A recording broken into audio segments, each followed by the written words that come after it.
with coverage you can count on. This is the Erie News NOWCAST. Good evening, everyone. I'm Kristen Allen. Thanks for joining us for tonight's edition of the Erie News NOWCAST. Tonight, Meadville City Council members vote to lower penalties for marijuana possession in the city. If approved on the final reading, this ordinance would allow police to issue a $300 fine for marijuana possession of up to 30 grams, as well as possession of marijuana paraphernalia. The current law requires police to file criminal charges in those cases. According to the Meadville City Manager, the change would reduce the impact the offenses have on a person's future and would save the police department time and resources while still enforcing the law. Many members of the community we spoke with today agree. It shouldn't be on your record. It should be considered as a fine. I think it's very plain and simple. There's a lot more heinous crimes. Even people will consider lesser crimes, but they're far less morally acceptable, and you get, a less of a punishment rather than, you're not hurting anyone if you're smoking marijuana. Meadville City Council members voted yes for the first and second vote on the ordinance tonight, meaning they'll have one more reading of that ordinance and it will go into effect 30 days after it passes the last time. Now, from Crawford County to Erie County, right now the city of Erie is full of blighted properties, thousands of them by the city's count, and the mayor's administration has to spend $15 million trying to remove and restore some badly blighted homes. The city's plan is broken into 8 parts, but as a whole, it offers millions in loans and grants to homeowners and landlords who own rundown properties. City officials argue fixing those homes doesn't just help individual people, because a blighted home can drag down the value of a nice home by more than 40%, meaning you get less when you sell, and your home in the city also gets less when it collects property taxes. We know what happens with blighted properties. They become havens for illegal activity, crime. It depresses the neighborhood, and it reduces the confidence in that neighborhood, so people are not willing to invest. The plan still needs approval from City Council before the $15 million in American Rescue Plan funding can be spent. And several viewers in our area called today into our newsroom this afternoon about military planes flying overhead. So we called the airport and learned that there's no cause for concern. The Army is using Erie International Airport for touch and go practice. Now, this is a landing maneuver where the pilot approaches a landing, briefly touches down, and takes off immediately without stopping. That practice builds piloting skills and experience. It's pretty cool too. And when you're on the road, have you ever noticed cars' license plates peeling? And if so, you're not alone. So what can you do if your license plate starts to peel? Well, we've learned you have 2 options.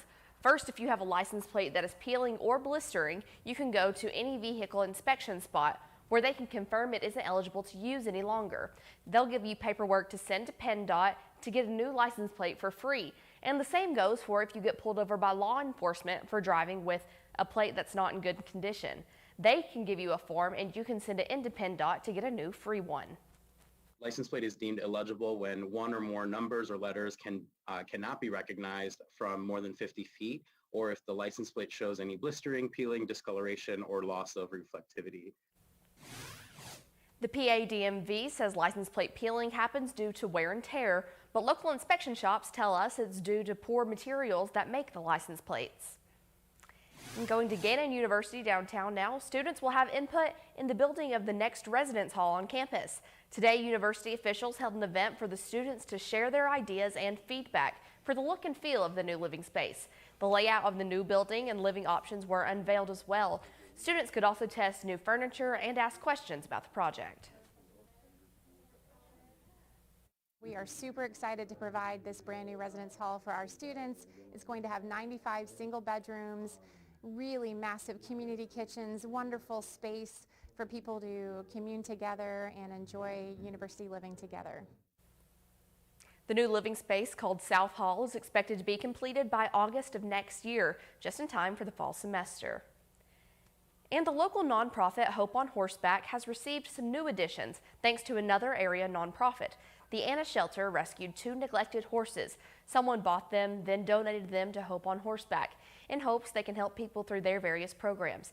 Erie News Now, Keelan Berrien reports.